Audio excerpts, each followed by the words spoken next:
कसं काय कोणास ठाऊक भावाचा मला फोन आला, ये तुला जेवण देतो म्हणून. म्हटलं बहुतेक वहिनीनी भावाला एकदम खुश केलेलं दिसतंय. म्हटलं चला तर मग आज भन्नाटवाडीला जाऊया. आपला रथ काढला आणि भन्नाटवाडीला गेलो. तिथं जाऊन आम्ही भन्नाटवाडीची 400 रुपयाची स्पेशल चिकन थाळी सांगितली.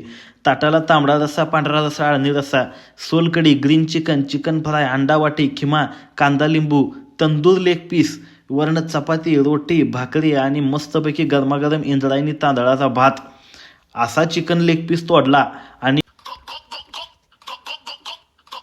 2 थेंब पोलिओचे, 3 थेंब लिंबवाचे आणि 4 वाट्या रश्श्याच्या. नुसता डोळा. जेवताना असं जेवायचं की जेवण देणाऱ्याला समाधान वाटलं पाहिजे. तुम्हाला पण कवा असं मला जेवण देऊ वाटलं तर नुसता फोन करा, लगेच येतो आपण. चुटकी वाजवली, पण आपल्याला अजून तेवढं एडिटिंग येत नसल्यामुळं भाकरीचं काय तुकडा आपोआप झालं नाहीत. मग म्हटलं आपलं गरीबावाने हातानंच भाकरी मोडलेली बरी. मग काय हातानंच भाकरी कुस्करली, त्यात घे तांबडा रस्सा, घे पांढरा रस्सा, घे अळणी रस्सा, आणि मग काय सुट्टी नाही. शेवटी खाल्लेलं जिरवायला असं लिंबूवर मीठ टाकून खायला लागतंय, शास्त्र असतंय ते.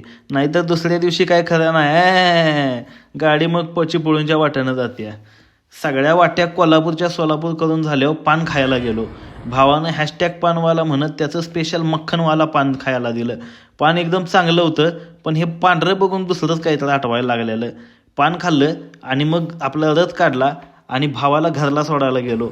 भावाला घरापातूर जाऊन थँक्यू म्हणून आलो आणि परत आपल्या वाटेनं मधल्या गल्लीनं इचलकरंजी गाठली. आता मी झोपतो, तुम्ही पण झोपा. भेटूया पुढल्या ब्लॉगमध्ये. धन्यवाद.